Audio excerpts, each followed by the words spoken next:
Ángulo 13, presentado y dirigido por Juanca Romero.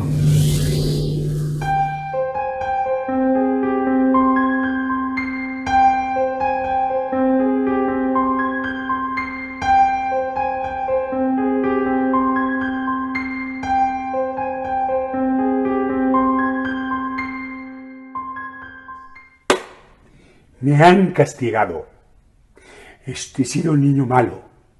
Entonces, por una semana no tengo una de las 3 redes. Ay. Bueno, estamos aquí para hablar de los temas que os prometí. Y empezamos por el bicho. Se ha dicho que yo he dicho que han dicho que yo he dicho que el bicho no existirá. El bicho existe. Se ha dicho que yo he dicho que han dicho que yo he dicho que el bicho no existirá. El bicho existe. El bicho existe y el bicho ha matado.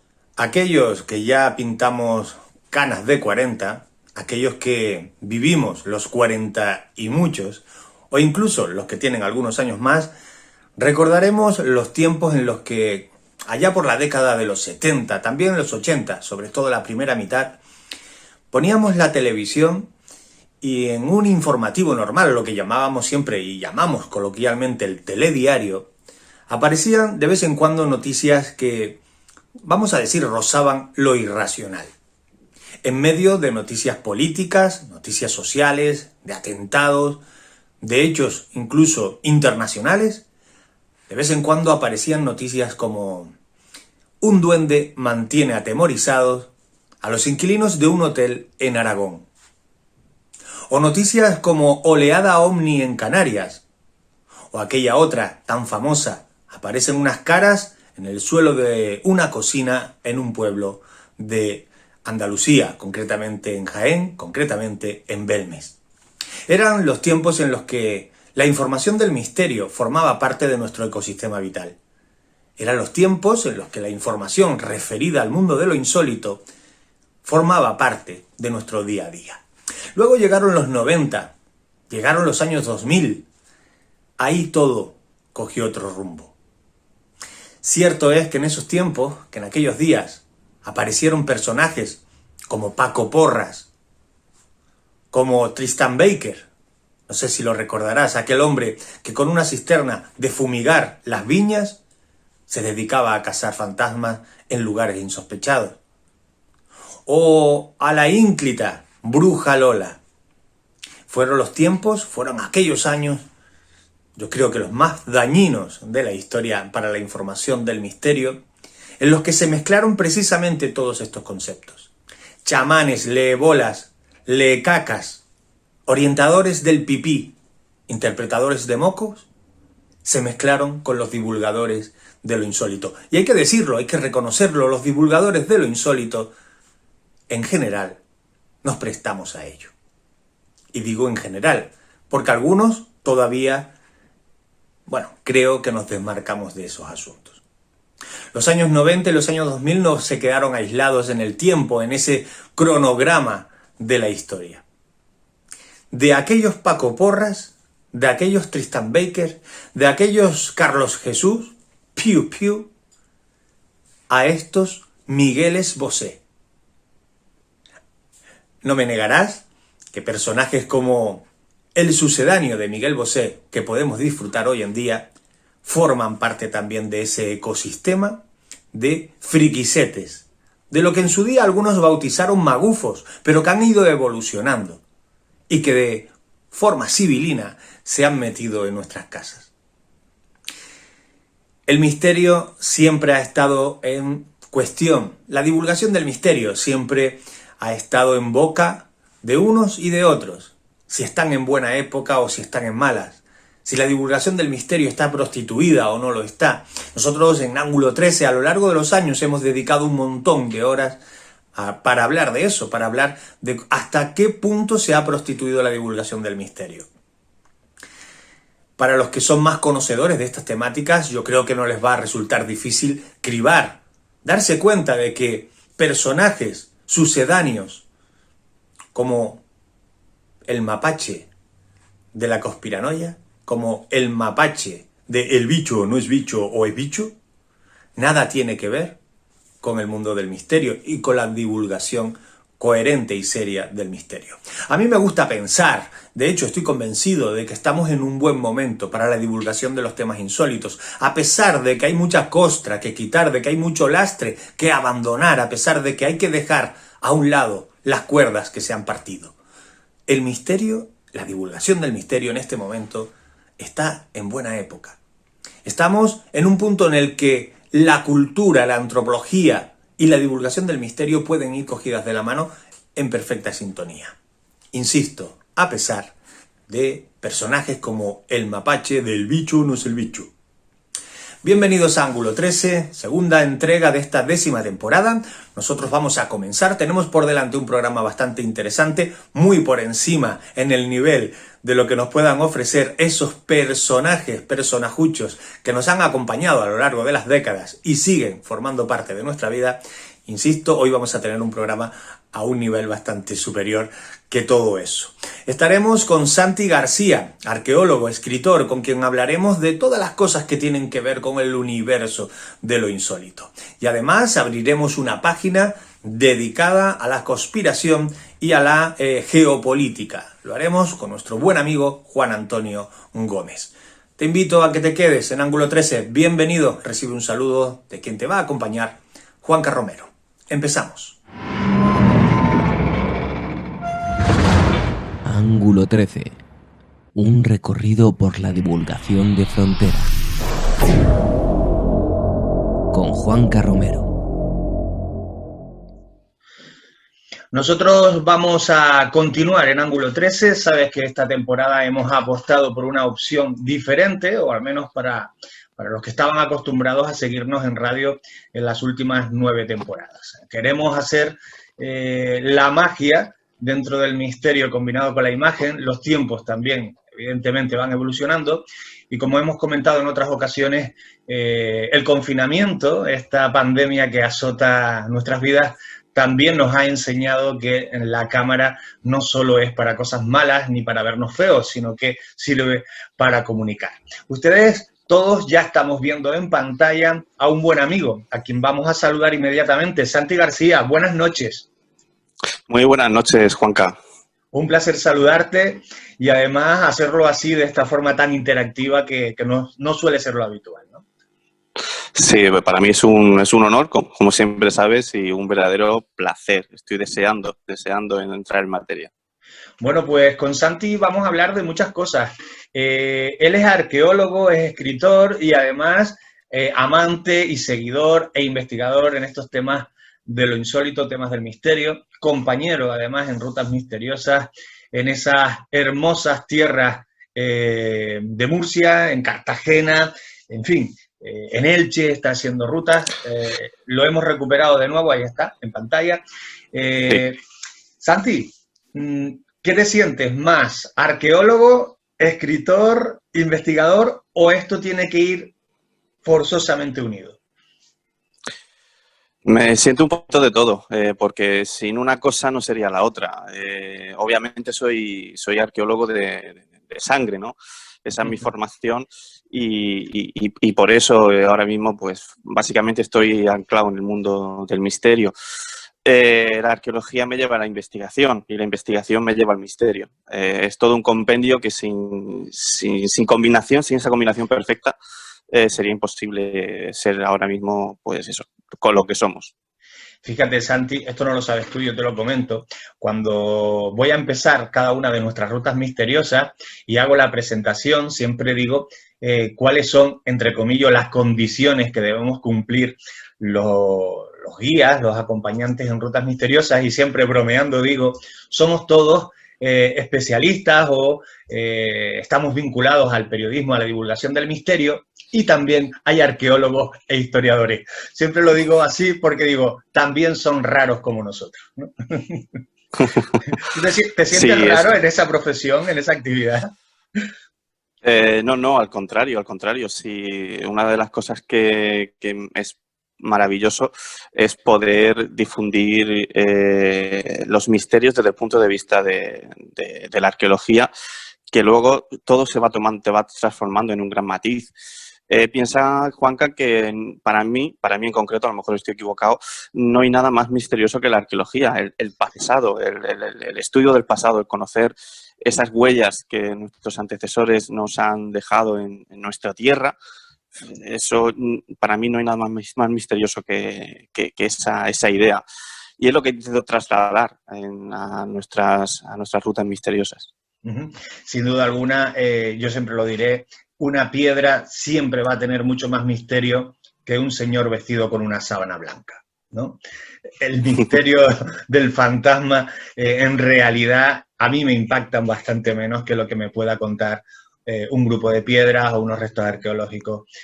Y que en todas las ciudades, de alguna manera, no sé, yo te pregunto, tenemos arqueología que descubrir, ¿verdad? No hay que ir a los tópicos. Correcto. Vivimos en un país que desde una punta a la otra ha sido transitado por millones de años y por miles de culturas. Esas culturas han dejado su impronta y es alucinante, es muy interesante el poder descubrirlo desde la historia viva, desde el pasado indirecto. Yo también cuento una pequeña broma que yo digo que yo soy un loco. A mí las piedras me hablan, me gritan, me chillan, ¿no? Y tengo la suerte de poder escuchar ese lenguaje, de poder traducir ese lenguaje a las personas que me acompañan. Eres joven, pero a pesar de, digamos, de esa tara, el ser joven es una tara, ¿no?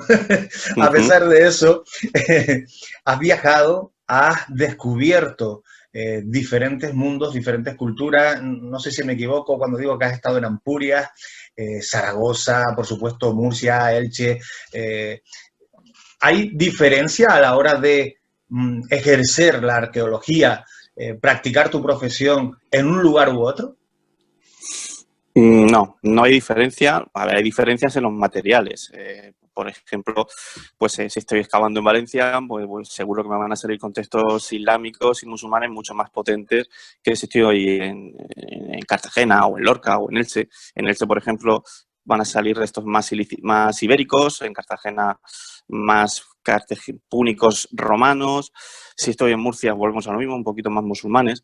Pero si saltamos, por ejemplo, a Mallorca, a Ibiza, vamos a ver culturas relacionadas con el pasado talayótico, con lo que estamos hablando, con los contactos con los fenicios.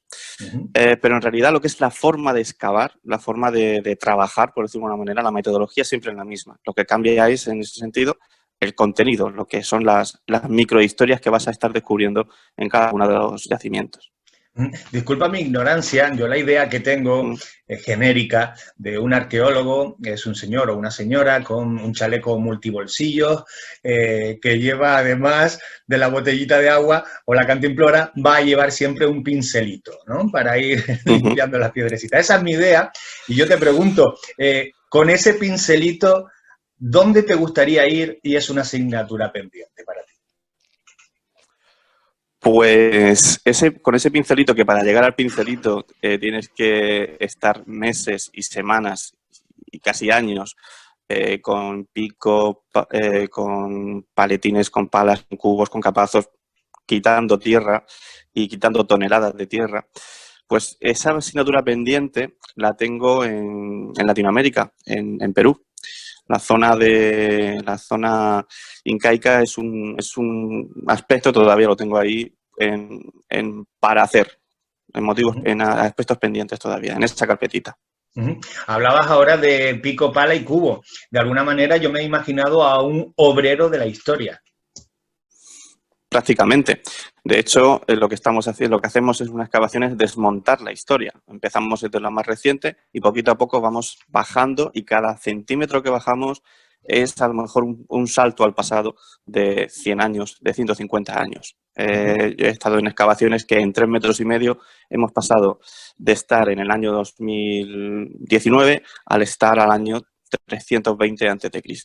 Increíble, qué bueno, qué caray. ¿Tú cuando tenías 10 años te imaginabas así? Pues no, la verdad, yo de hecho mi perfil por lo menos lo que yo imaginaba no era para nada la arqueología. Estaba más enfocado a... Sí que me gustaba el mundo del pasado, sí que me gustaba lo que es el tema de la investigación, pero yo siempre había pensado mi perfil era más para docencia, para comunicar, para expresar, para transmitir ese conocimiento.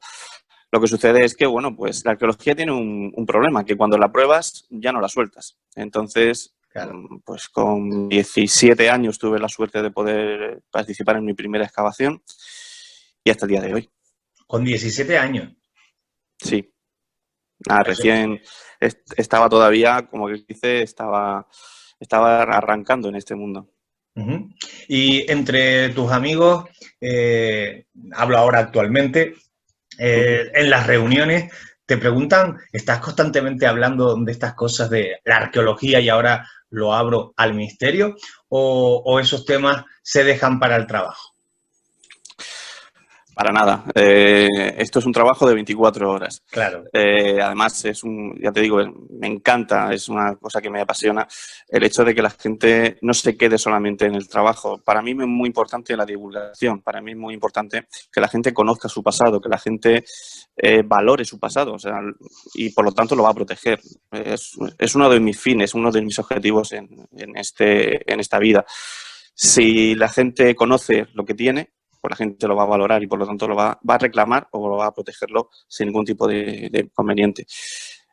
Tanto en mis reuniones familiares como en mis reuniones de amigos, por supuesto. La arqueología está presente, pero desde hace 1 año y medio el misterio está muchísimo más presente.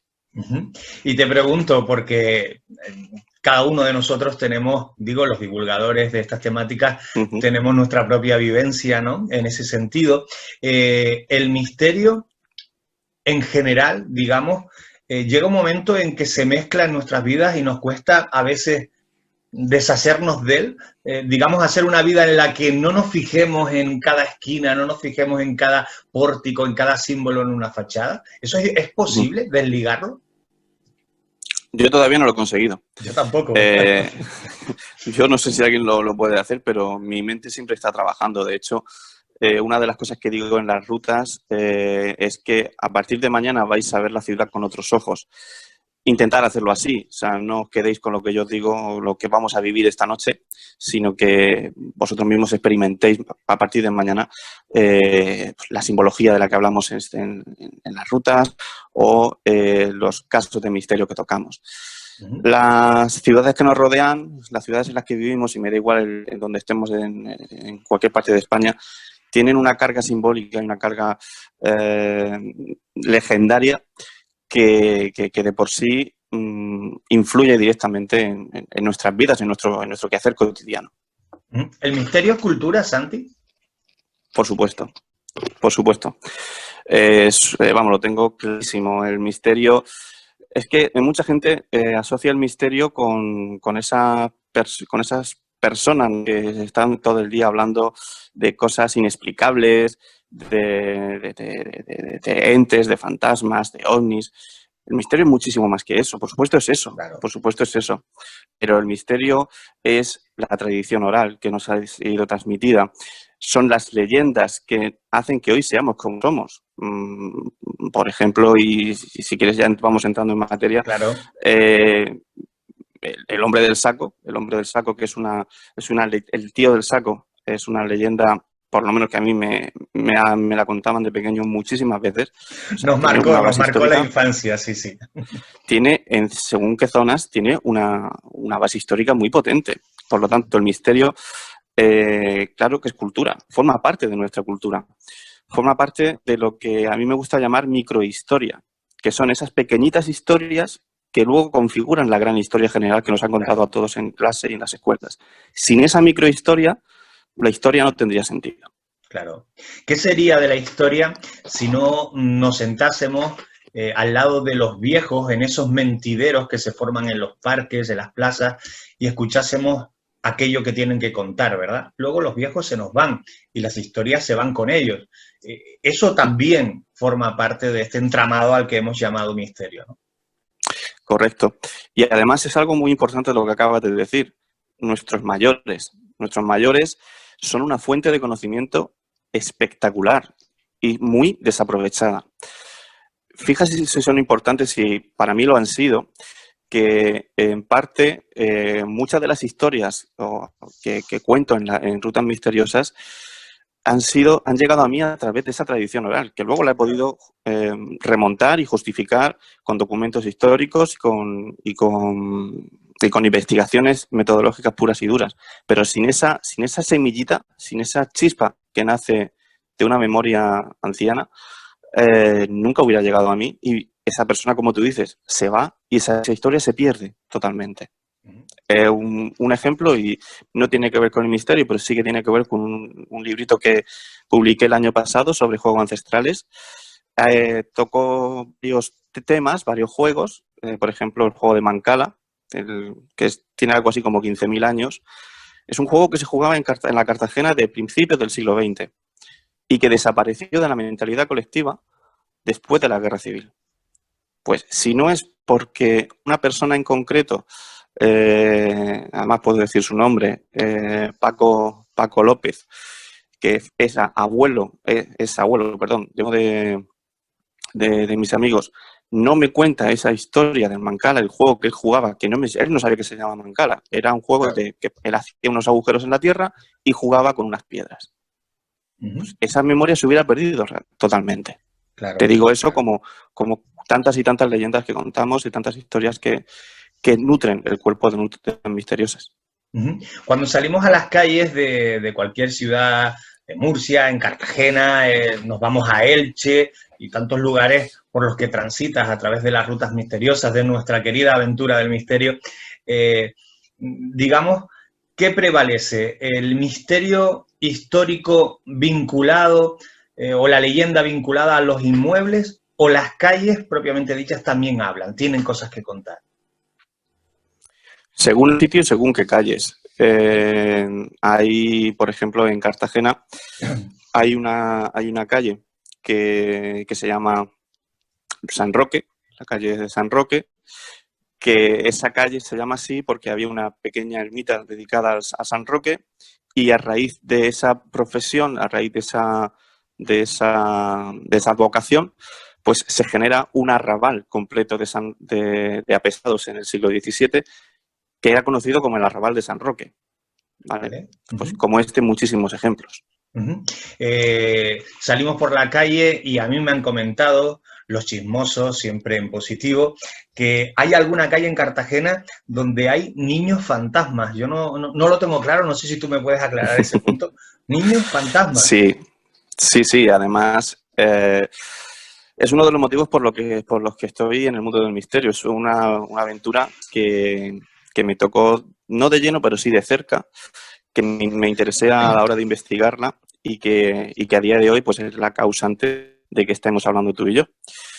Esos niños fantasma, más que en las calles, se sitúan o se localizaban en un museo, en el Museo Arqueológico Municipal de Cartagena, que está sobre un cementerio, una necrópolis del siglo V y VI después de Cristo.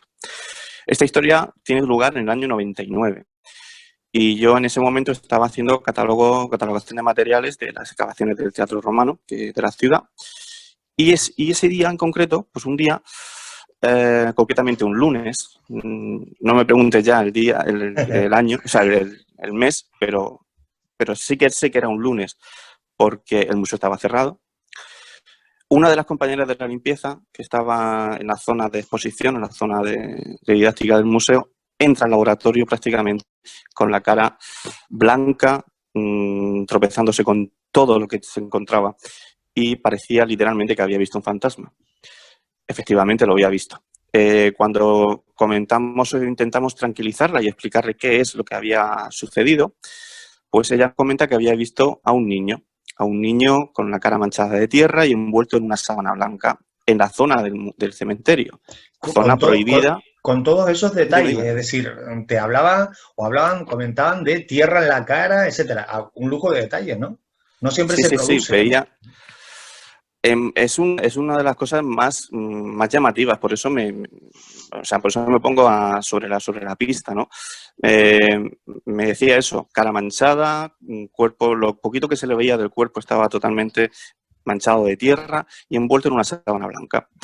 Cuando ella se acerca al chaval, pensando simplemente pues que es se había colado al museo y simplemente iba a echarlo del recinto, la descripción de esta compañera nos habla de que se le queda mirando fijamente, le sonríe, se da la vuelta, sale corriendo y desaparece por una de las esquinas del museo. Investigando,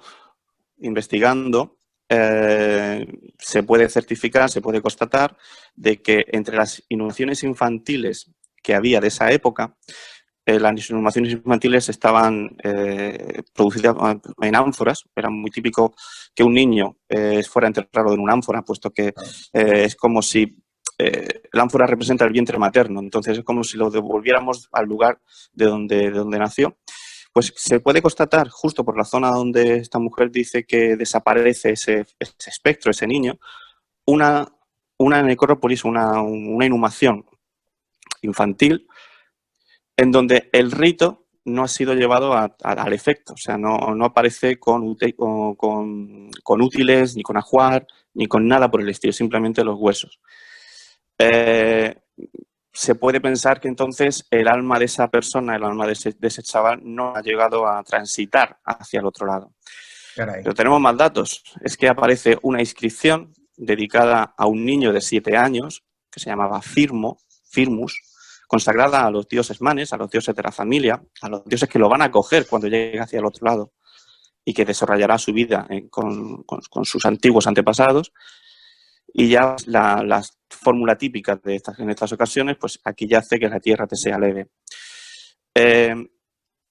Todo eso me lleva a localizar la tumba del niño, máxime cuando el propio director del museo, al año vista de esa experiencia, comienza a decir que en su museo hay fantasmas.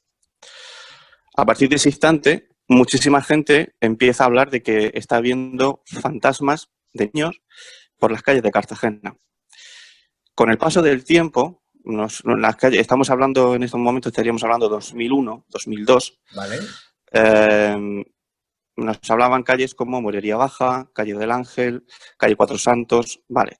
Con el paso del tiempo y las excavaciones que se han ido desarrollando en la ciudad, en la Morería Baja salió un cementerio infantil del siglo VI después de Cristo. En la Calle del Ángel, otro con más de 90 tumbas coetáneo con el cementerio de la necrópolis del Museo Arqueológico. En la Calle Cuatro Santos, otro cementerio de época musulmana. Quiero decir que nos habían dado perfectamente todos los datos de todas las ubicaciones de los antiguos cementerios de la ciudad. Lo que pasa es que no había una constatación científica que así lo demostrara, pero las experiencias de estas personas nos ayudaron literalmente a saber dónde, entre comillas, dónde saber excavar. O al menos si sabías que estabas excavando en la Calle Cuatro Santos, pues ya habías escuchado a algunas personas hablar de que por ahí se habían visto fantasmas. Caray, de alguna manera estamos levantando fantasmas en la ciudad, ¿no? Literalmente, sí. Literalmente, ¿no? Bueno, hay lugares que en todas las ciudades que tienen catedral, digo, hay lugares muy potentes, la misma catedral, ¿no? Murcia también tiene algún misterio vinculado con su catedral. Yo recuerdo, no sé si hace 20, 25 años, cuando ya hablábamos de misterios en la radio, en aquella primitiva radio, conocíamos expedientes vinculados a la Catedral de Murcia. Sí, correcto. Como bien has dicho, toda ciudad que tiene su basílica, su catedral, en torno a ese recinto siempre hay algún tipo de experiencia. No en vano piensa que normalmente las catedrales van a tener siempre un pasado o bien de algún cementerio o alguna necrópolis que se haya visto vinculada anterior a la construcción de la catedral, o bien algún tipo de enterramiento, o bien cuando ya está constituido como edificio sacro, la gente se seguía enterrando tanto en el suelo como en las paredes. Por lo tanto, es muy lógico, es muy muy lógico que haya, como digo, experiencias relacionadas con este punto. Ahora hablabas de enterramientos en paredes y aprovecho que Ujú. tú tienes una experiencia en este tipo de cosas muy potente. Cuando hablamos de enterramientos en las paredes, y disculpa mi ignorancia, ¿estamos hablando de que al difunto se le ha colocado de pie o es que la lápida aparece en la pared pero el difunto está en horizontal? Es una duda que yo siempre tengo. Pues lo normal sería decirte que está en lateral y están con total normalidad como si fuera un nicho actualmente Eso. en un cementerio. Pero la experiencia me dice que no siempre es así. O sea, hay lugares, por ejemplo, en Cartagena, en el antiguo convento de San Diego, que sabemos que hay personas, sobre todo, estamos hablando de niños también, que hay personas que se han tenido que ser enterradas literalmente de pie. De pie. O sea, el motivo ahí puede ser muy variopinto, desde simplemente querer estar cerca de la divinidad, que lugar más apropiado que pertenecer a la configuración de un lugar sacro. O hay otras personas que nos hablan de que pudiera ser una barrera protectora para evitar como una especie de fuerza que expulsa la mala energía hacia el exterior, impidiendo que entre hacia el interior del local, del recinto, Qué interesante. de la catedral, de la parroquia o del convento. Qué interesante. Hablabas antes de un cementerio. Los cementerios, hay que decirlo, los que somos amantes de estos temas del misterio, desde pequeño pensábamos que eran, vamos a decir, el escenario perfecto, decorado, ya instalado, para encontrarnos de frente con lo insólito. Y es verdad que no siempre se cumple esa máxima, pero en el cementerio de los Remedios, hasta donde yo sé, y tengo esta asignatura pendiente de ir contigo, hasta donde yo sé, el misterio sí se hace presente y además forma parte de una de las rutas misteriosas, ¿no? Correcto, sí. Además es una de las rutas en la que te puedo asegurar que la gente entra al cementerio con una concepción, no sé cuál, pero sale con una mentalidad totalmente distinta, mentalidad totalmente abierta y en cierta manera sí que le hemos plantado esa semillita que le va a hacer cambiar un poquito su forma de pensar. El cementerio de Cartagena tiene, de los Remedios en concreto, tiene multitud de experiencias insólitas, desde intentar fotografiar un panteón, y eso me ha pasado a mí, y no haber manera de poder fotografiarlo porque la foto salía totalmente borrosa. Usara el automático de la reflex, quitar el automático, lo pusiera en manual, usara trípode, quitar trípode. Luego enterarme de que en ese panteón había hecho poquitos días que había sido enterrada una persona. Aparte del lenguaje simbólico que tienen la mayor parte de los panteones del cementerio, que es un cementerio histórico, que es espectacular. También tenemos el caso de Juana Carrillo, que es la primera persona enterrada en este cementerio en 1868 y que parece ser que todavía sigue paseándose y sigue deambulando por los nichos y por las ínsulas del propio Camposanto. Y otras experiencias relacionadas pues con la propia historia de la ciudad. Hay una tumba que se habla de que se aparece una bailarina. Sí, Que efectivamente, sí, es muy curioso porque luego la historia nos cuenta de que es una niña de escasos 15, 16 años que murió en una festividad, en la festividad del Carmen de Santiago del año 72, por una velada. En Cartagena se tenía la tradición de hacer unos paseos marítimos en grandes barcos, pues uno de esos barcos naufragó, cayó y murieron 12 personas. Una de esas personas era una niña que estaba preparándose para ser bailarina y que nunca llegó a serlo. Bueno, pues parece ser que fue enterrada con su indumentaria, con su traje de bailarina, y hay gente que todavía se la sigue encontrando y cruzando por el Camposanto.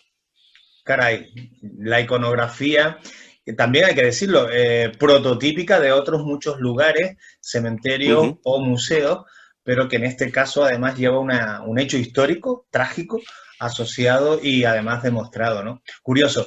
Oye, Santi, sé que eres arqueólogo, escritor y además divulgador e investigador de estos temas. No eres médico, pero te voy a preguntar por el estado de salud de la información o divulgación del misterio. ¿Cuál es tu parecer?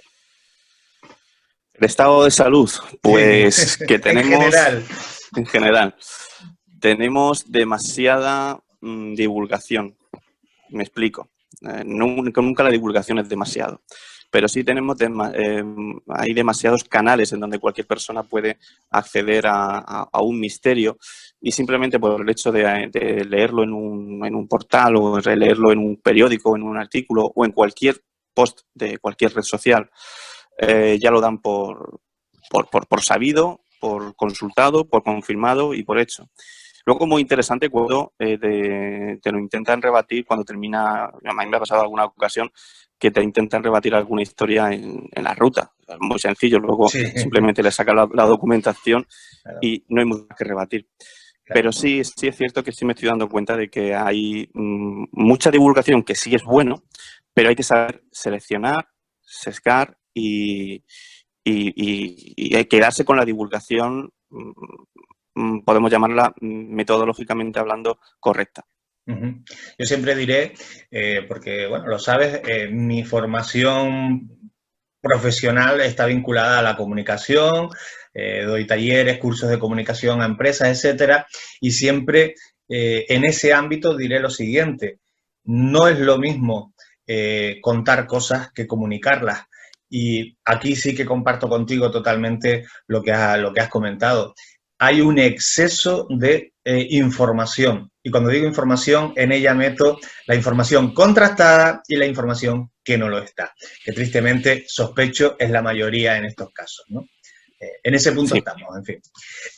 Oye, Santi, a la hora de sentarte a escribir libros, que sé que tienes el tiempo justo siempre, como la mayoría de nosotros, y hay que buscar los huecos, ¿tú te alimentas o tienes contratados a eso que llaman musas o las musas no existen? Yo no las conozco. Yo, si hay alguna escuchándonos, por favor que se ponga en contacto conmigo inmediatamente. No, para nada, para nada. Cuando me siento a escribir, es sacando el poquito tiempo libre que nos queda. Y la verdad es que me encanta también, es una cosa que me apasiona. Me gustaría tener más tiempo para poder escribir con más detalle, con más profusión. Pero vamos, eso de las musas, las mías tienen que estar en huelga o en rompan filas, porque o no les gusta, no la veo mucho. O no les gustan estos temas. O no les gusta mucho. O estos temas. A lo mejor tenemos que dedicarnos a la poesía pura y dura y a lo mejor aparecen esas musas, ¿no? Sí, sobre todo en mi caso. Cartagena Sobrenatural, si no me equivoco, es tu último libro publicado. Sí, correcto. Lejos de hablar de musas, habla de redescubrir Cartagena. ¿Es una guía para aquel que no conoce Cartagena? ¿Es una guía para poder acceder con otros ojos, con otras miras a la ciudad por parte de los que viven ahí y de quienes vamos a visitarla? Sí, yo no lo hubiera definido mejor. No es una guía al uso, pero sí es una guía en donde vas a encontrar calles muy reconocibles, planimetrías de la antigua ciudad, que aunque no son reconocibles en la actual, pero sí que las calles te dejan entrever cómo era la ciudad antiguamente. Historias de calles, como has comentado, historias de personajes en concreto con nombres y apellidos que nos transmiten ese misterio. Y sí, efectivamente, es una manera de descubrir la ciudad, tanto si eres de Cartagena como si no eres de Cartagena, de una manera insólita, la verdad. Es uno de los libros que escribí pues por callar mi cabecita, ¿no? Que me pedía, o sea, a mí 2 horas para Ruta Misteriosa se me quedan muy cortas. Sí, me pasa y yo igual, me daba cuenta que la gente necesitaba más. Bueno, pues para responder a ese más, pues en ese libro solté todo lo que no tenía, todo lo que no podía soltar en esas 2 horitas. Y la verdad es que está teniendo muy, muy buena aceptación. Mira, sin ánimo de robarte mucho tiempo, sí me gustaría al menos 2 cositas más conocer de ti. Estamos hablando de lugares muy concretos, estamos hablando de Cartagena, Murcia, en fin. Quiero hablar ahora, aunque sea, no de pasada, pero aunque sea unos minutos de Elche, pero permíteme que te pregunte por, vamos a decir, todo el territorio nacional, ¿no? Los casos típicos ya los conocemos: Belmes, Belchite, Ochate y algunos más, por supuesto. Pero ¿hay algún caso que a ti te tenga seducido desde hace tiempo, que digas tú, caray, si yo pudiera entrar a fondo en ese expediente? ¿Alguno que te llame la atención? ¿De toda España te refieres? Sí, de toda España. Sí, el expediente Vallecas. El expediente Vallecas es un caso que me apasionó y me apasiona desde siempre, en este caso que desde niño. Y desde luego, si pudiera centrarme con tiempo y redescubrir por mí mismo la historia y lo que sucedió, pues sí que sería una cosa que tengo, de esas cositas que me has comentado antes, de asuntos pendientes, pues ese sería uno de ellos. Y según tú, esta pregunta es complicada y no es obligado, pero según tú, ¿la gran estafa del misterio cuál es? La gran estafa del misterio. Esa pregunta tiene mala leche, sí, la tiene. Esta me la guardo para asuntos pendientes también. No, muy fácil.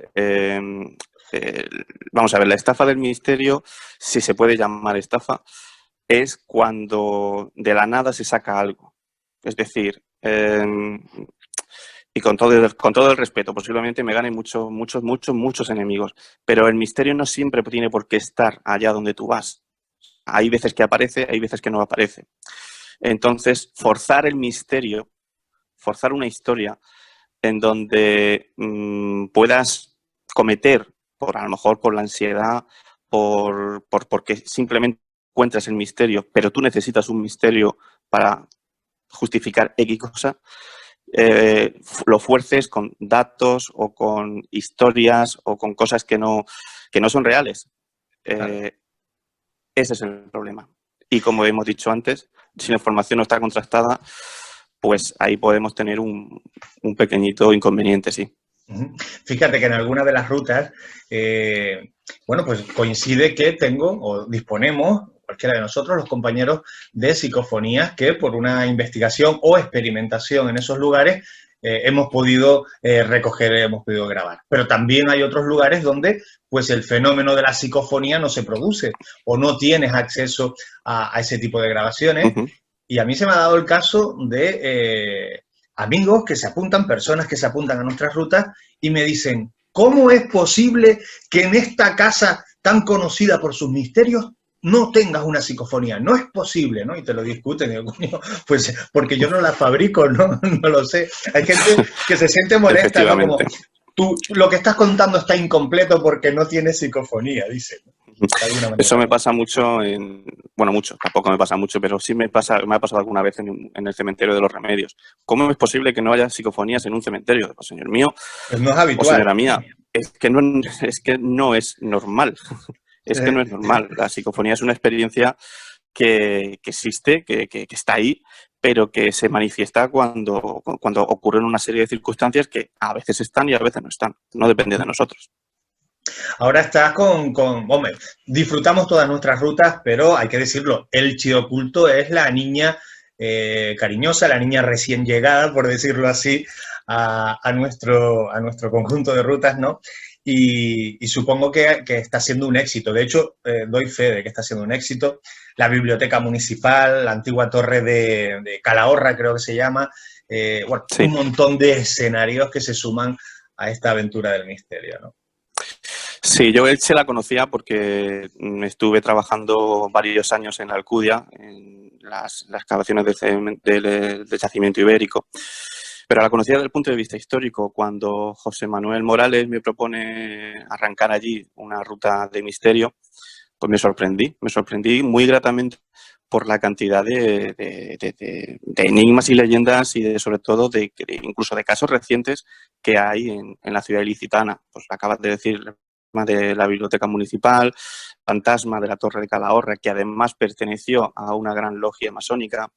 El caso de la Inquisición de Ana García, que se consideraba que embrujaba a la gente y la controlaba a voluntad, desde personas hasta animales.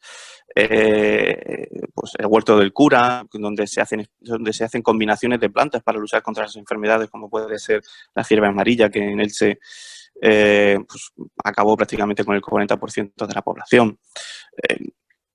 casas que todavía se consideran cuasi encantadas o casi endemoniadas. Pues estoy hablando de una casa en una calle muy, muy concreta, en la calle Santana, número 22, que nos recuerda a un poquito al caso de Malasaña 32, pues una cosa muy similar.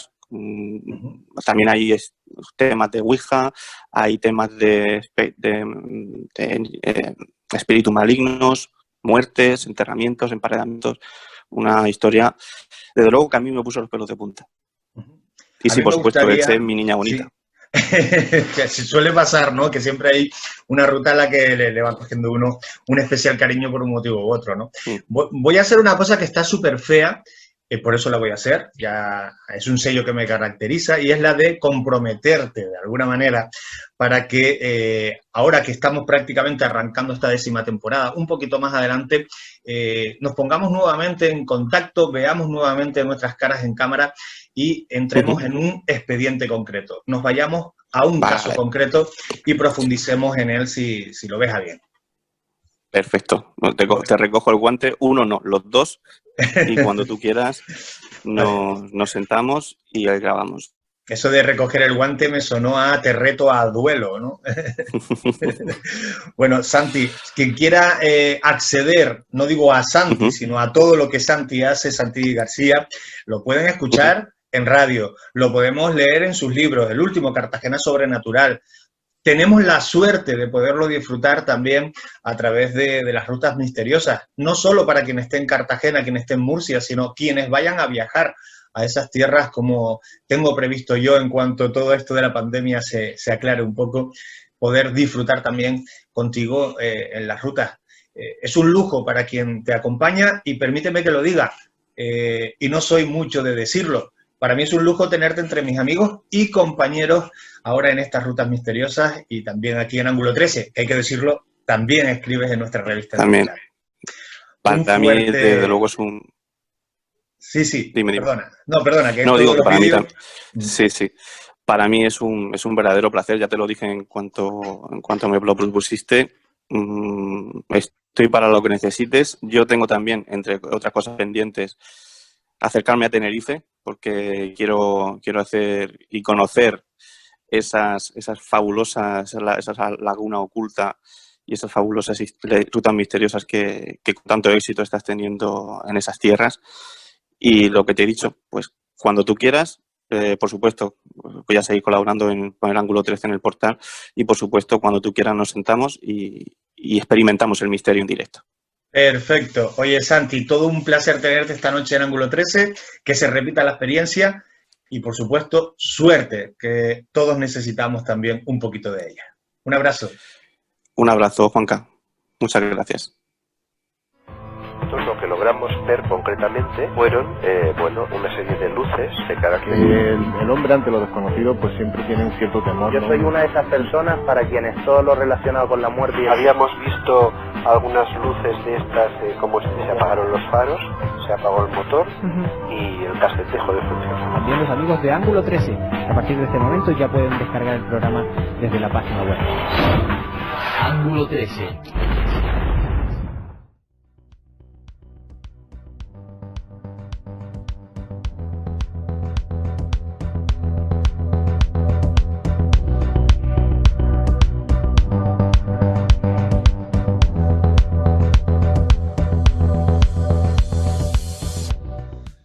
Juan Antonio Gómez, buenas noches.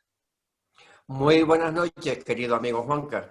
Qué bueno saludarte en esta nueva temporada de Ángulo 13, además de esta manera, o sea, viéndonos, como decimos aquí en Canarias, la jeta, viéndonos la cara. El hocico. El hocico, es verdad, aquí se dice hocico.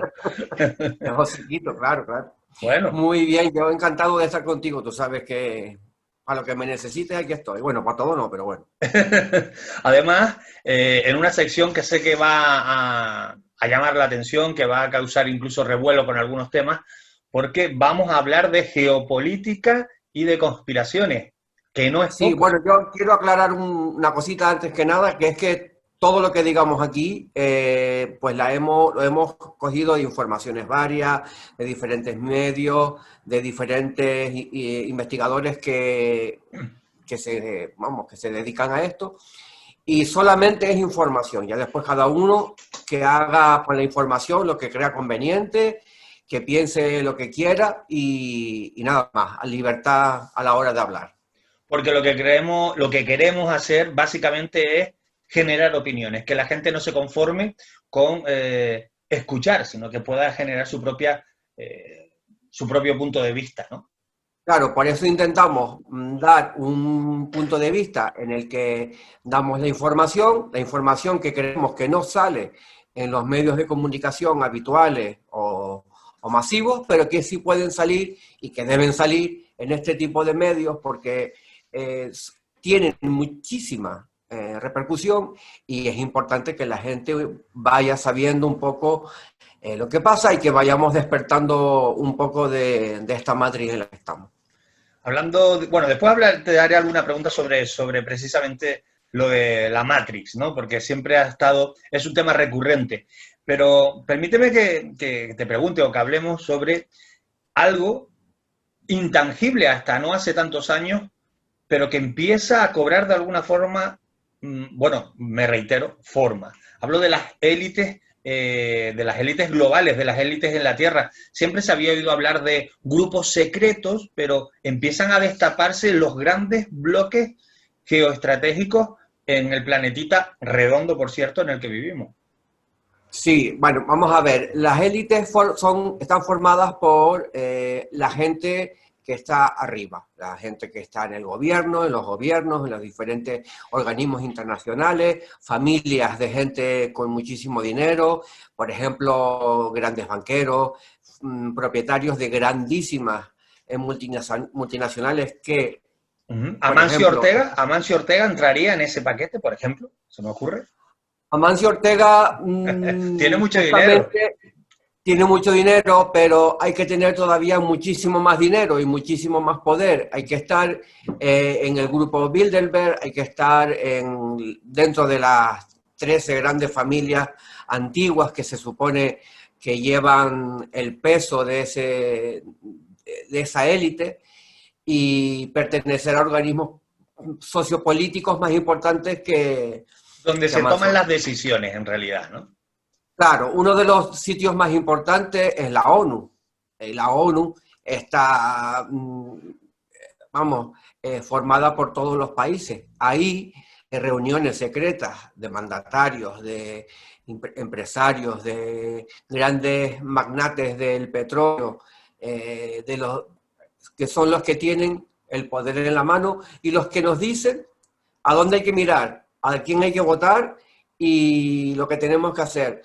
Nosotros no nos damos cuenta porque nos hacen una programación televisiva en la que nos dicen lo que es bueno y lo que es malo y vamos aprendiendo. Ya no podemos saludarnos con el codo, acuérdate. Ahora no. Ahora hay que hacer así como si estuviéramos esperando el himno nacional, ¿no? Yo no entiendo por qué en lugar de hacerlo así, no podemos hacer así, como siempre se ha hecho, los surfers, la gente, ¿qué pasó? Tons. ¿Qué pasó, coleguita, no? Claro, cada uno que lo haga a su forma y a su manera. Yo lo que me refiero es que hasta dónde llega el poder, incluso que la gente no se da cuenta que primero, que yo no estoy en contra de la mascarilla, ni nada de eso, ni soy un negacionista del COVID, pero sí soy un crítico de las formas y de lo que se está haciendo, cómo se está haciendo, porque se nos está llevando por una vereda que probablemente no sea la correcta. A ver qué sale de aquí cuando termine todo esto.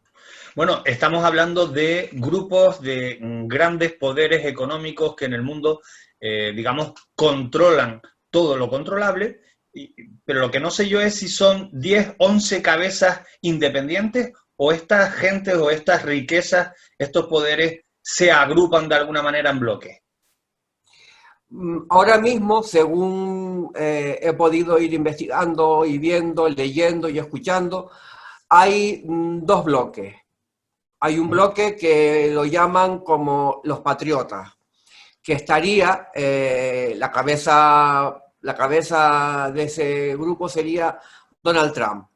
O sea, menuda cabeza, qué miedo. Pues escucha lo que viene. El cabezón. Donald Trump Sí, Donald Trump sería la cabeza de los que llaman patriotas. O sea, de los que no quieren la globalización, de los que no quieren estar metidos en el establishment. Date cuenta que a Donald Trump se le escapa todos los protocolos. Él no forma parte de ningún protocolo porque él no cree en ello, ¿no? Y por el otro lado estarían los que creen en el mundo global como estábamos hasta ahora, ¿no? Porque va muy bien, porque les viene muy bien y nos manejan muy bien, y estarían formados por todos los países que están metidos en la ONU y que tienen allí sus representantes, sus embajadores y demás, ¿no? Y las dos son malas. No es que ninguna de los dos polos sean bueno o malo, pero dentro de los malos parece ser que la gente que entiende de este tema prefiere al polo patriota porque intenta ese polo salvaguardar el libre albedrío y la capacidad de libertad de la población.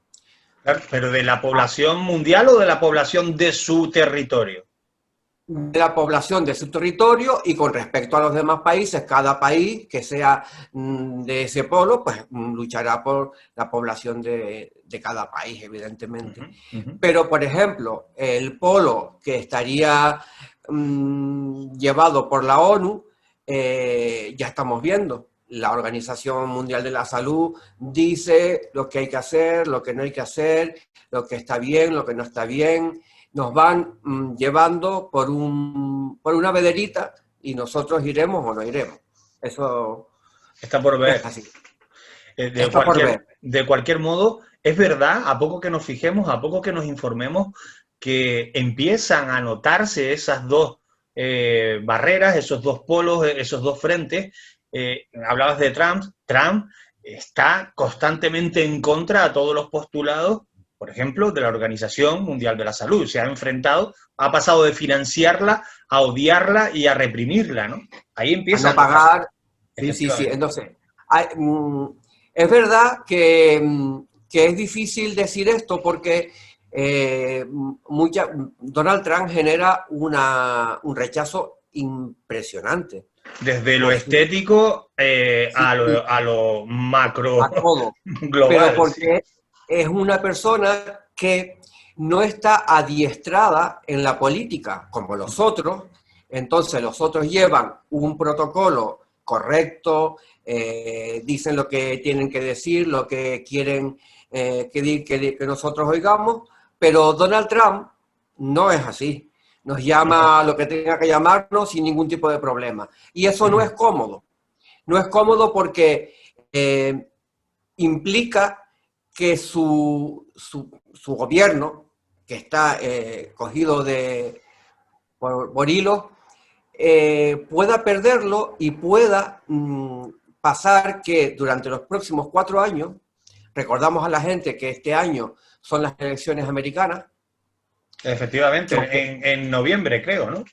El día 3 de noviembre, siempre es el día 3 de noviembre. Aunque parezca que no nos afecta, siempre nos afecta, porque con sus acuerdos, con sus bloqueos y con toda la serie de política que hace, nos afecta en más o en menos medida a toda la Tierra. Claro. Hablabas antes, además, de un término que no a todos los oyentes les puede resultar familiar o conocido, el establishment. La palabrita es un poco compleja de decir, establishment o algo así. Establishment, sí. Viene a ser como lo establecido, ¿no? Lo correctamente establecido. O sea, sería uno de estos bloques. Claro, el sistema. El establishment, el sistema, es lo que estaría representado por la parte de Naciones Unidas, la Comunidad Europea, todas las organizaciones mundiales, en la OTAN, todo ese tipo de conglomerados supranacionales, ¿no? Que nadie piense que estamos hablando solo de conceptos económicos y militares. Estamos hablando de todo lo que abarca un país, una nación o un conjunto de naciones, desde la cultura a la sanidad, religión, economía, sociedad, todo. Porque dentro de ese establishment también estaría el Vaticano. Claro, evidentemente. Que hay que tenerlo en cuenta porque tiene un peso muy importante dentro de este bloque. Claro, porque además es la parte visible, la cabeza visible de lo que sería la religión, y lo que ellos digan, va a misa. Para muchísima gente va a misa, y más si lo dice el Papa, ¿no? Claro, por eso, ¿no? Entonces, es importante que la gente sepa que hay dos bloques. Un bloque que sería, bueno, un mini bloque que sería Donald Trump, y toda la gente que se siente patriota y que quiere un poco enardecer lo que sería la unidad nacional como forma de vida. En este bloque, no, Antonio, perdona que te interrumpa, en este bloque, pregunto, no solo entrarían grandes naciones, perdón, grandes naciones, sino igual pequeñas repúblicas, pero que tienen acentuado ese espíritu patriota, es decir, esas pequeñas repúblicas bálticas, etcétera, ¿entrarían en un bloque como este? En este bloque, principalmente, los dos aliados importantes serían Estados Unidos por un lado y Reino Unido por el otro, que vale, con su salida de la Comunidad Europea ha dado ya una posición de dónde está, ¿no? Ellos van a luchar por sus intereses, por su pueblo, y no quieren que un Estado supranacional les diga dónde tienen que meter el dinero y dónde tienen que sacarlo. A nosotros, la Comunidad Europea... Vale, perdona, porque esto de las videoconferencias... Digo, a este grupo, compuesto principalmente, como bien dices, por Estados Unidos y Reino Unido, ¿podríamos llamarlo el clan de los despeinados o el clan de los rubios? Sí, porque vamos, vamos yo por quitarle hierro. Rubios o rubias o pelirrojos, pero... Es que asusta, lo que estás diciendo asusta. El clan del fuego. El plan, sí. Los Nerones, en fin. Hablabas de las elecciones en Estados Unidos, y para muchos puede parecer que nos toca de lejos. Bien decías que van a influirnos sí o sí, como lo han hecho siempre. Yo estoy escuchando hablar de que este hombre, hablo ahora de Trump, puede volver a salir. Sí puede, pero lo tiene difícil. De hecho, se está hablando de que puede producirse durante este periodo que vamos hasta el día de las elecciones, que es el día 3 de noviembre, puede pasar algún tipo de acontecimiento importante que pueda afectar incluso a la celebración de esas elecciones, porque incluso él pretende que si gana las próximas elecciones, su cargo, el cargo de presidente, pueda durar más de 2 legislaturas, cosa que en Estados Unidos siempre ha sido 2 legislaturas, va a misa.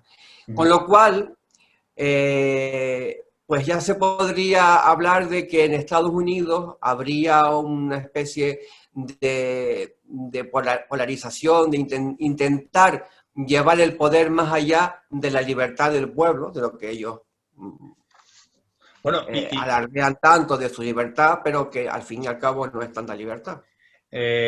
Haciendo eso, consiguiendo presentarse a más de 2 elecciones que lo establecido, me ha venido a la mente directamente Nicolás Maduro, con las diferencias que hayan, pero no dejan de ser prácticas un poco parecidas, a pesar de que ellos son antónimos, ¿no? Nicolás Maduro, Corea del Norte, Rusia, China, claro. Vamos a decirlo abiertamente, son prácticas propias de dictadores. Claro, es lo que se está comentando. Por eso el establishment, o sea, lo establecido, el sistema, no quiere que gane Donald Trump las elecciones. Por eso se está invirtiendo muchísimo dinero en Biden o Biden, como lo dicen ellos allá, y por eso se pretende que la parte del establishment siga manteniendo el poder. Claro, porque de alguna manera consigue el equilibrio, ¿no? Supondría que no peligra el cambio, o sea, que peligra el cambio. Es decir, si Donald Trump gana las elecciones, podría haber un cambio mundial. ¿Una guerra mundial, Juan Antonio? ¿Una tercera guerra mundial, por ejemplo? ¿O es exagerado? Es probable. De hecho, ya lo estamos en ello, porque todo lo que son los ataques cibernéticos, las luchas de espía, los aranceles que te pongo, que tú me pones y que yo te quito. Y una todo guerra ese tipo económica. es una lucha, sí, es una... Los apagones que se están viendo en diferentes sitios pues, de Estados Unidos, de Latinoamérica, pueden ser llevados a cabo por hackers de diferentes países y se habla de que estamos inmersos en una tercera guerra mundial. De hecho, el polvorín está en Oriente Medio. Sin duda. Incluso puede haber un conflicto bélico entre Turquía y Grecia por el exceso de Turquía de coger territorio que no le corresponde. No podemos dejar o obviar lo que ha ocurrido hace ya un puñado de semanas en Beirut, en Líbano, que ahí quedó.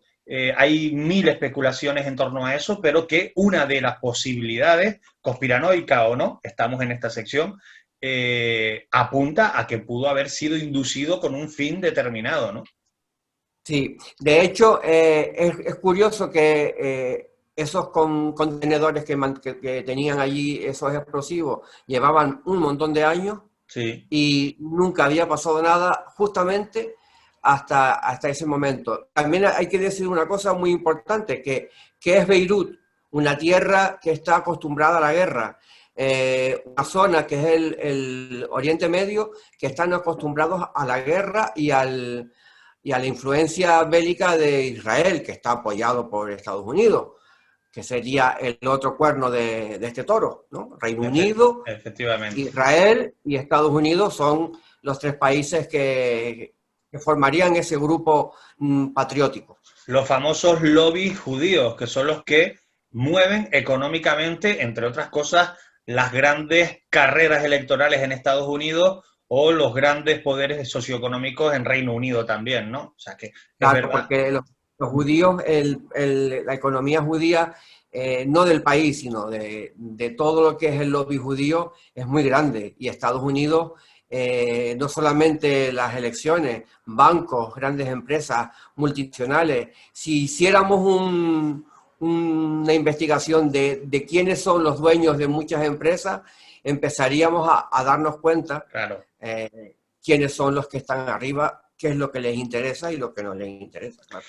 Lo único que tenemos claro, Juan Antonio, es quiénes son los que estamos o quiénes somos los que estamos abajo.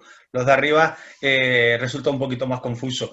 En el último minuto, o 2 minutos, Juan Antonio, hay una palabra que siempre me ha gustado, a raíz de una película que ya tiene unos años, Matrix. Y aquella película a mí me dejó flipado. La posibilidad de que estemos en un plano que no sea el real, que el plano real sea otro, que podamos saltar entre plano y plano.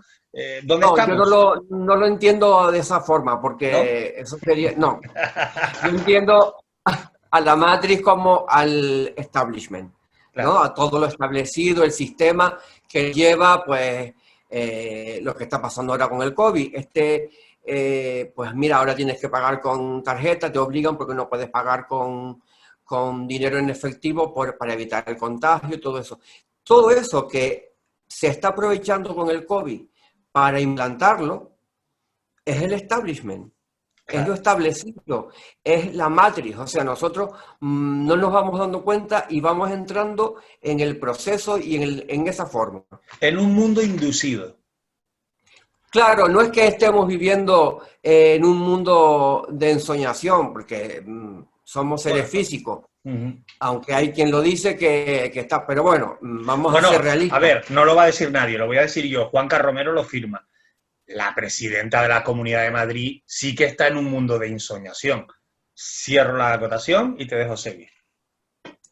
Y más allá. Sí, pero es que me acordé de esta buena mujer. Un poco más allá, ella está en Super Matrix. Super Matrix. Lo que me refiero es que lo importante es que reconozcamos, que nos demos cuenta que estamos metidos en una sociedad, en una forma en la que no somos libres. No podemos elegir aunque podamos ir a comprarnos una blusa verde o amarilla, Claro. pero no podemos elegir nuestro futuro, nuestros hijos, el que nosotros queremos, cómo queremos que sea la vida. Está establecido ya de antemano. Está hasta establecido lo que te dura el móvil con la obsolescencia programada. Te dura 2 años, no te dura más. Es Antes verdad. la televisión, yo tengo una televisión de mi madre que de hace 50 años que está guardada en el armario porque ya no me cogen los canales, o sea, pero funciona. Pero funciona, claro. Pero funciona. Con lo cual, lo que quiero decir es que cada uno abra la mente y estudie, vea, oiga, y que con todo ese mundo de los hippies, pues tome decisiones y mire lo que quiere hacer. Qué bueno hablar contigo, Juan Antonio. Bueno, a ver, nosotros nos tomamos de vez en cuando algún café, pero hacerlo en Ángulo 13, como lo hemos hecho a lo largo de los años, es un placer doble. Me alegro un montón de que estés este año con nosotros nuevamente en Ángulo 13. Quialmente, para mí es un placer, tú ya sabes lo que te digo. Nos vamos a encontrar nuevo, mira, ahí tienes el perrito que quiere irse a dormir. Quieres despedir. Es que, bueno, pues si quieres nos despedimos con él. ¿Lo tienes a mano? Vamos a verlo. ¿Lo quieres hacer famoso? Claro, míralo aquí. Mira qué bueno es. Ay, qué bueno es. Y cuánto lo quiero yo. Bueno, pues, Juan Antonio, nos encontramos dentro de poco. Además, sabes que esta temporada no solo vamos a hablar de estos temas, sino que haremos alguna tertulia con otros compañeros del equipo. Haremos cosas muy interesantes que espero también te interesen a ti y te sumes al festín. Perfecto. Estamos en Un abrazo. Buenas noches. Un abrazo grande. Saludos para todos. Rutas Misteriosas es la primera red de rutas de misterio de España y ahora puedes disfrutar de esta experiencia única en la isla de Tenerife.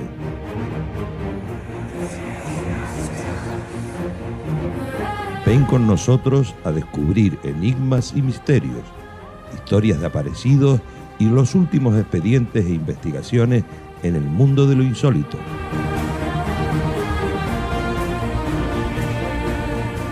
Sorpréndete en Santa Cruz Tenebrosa.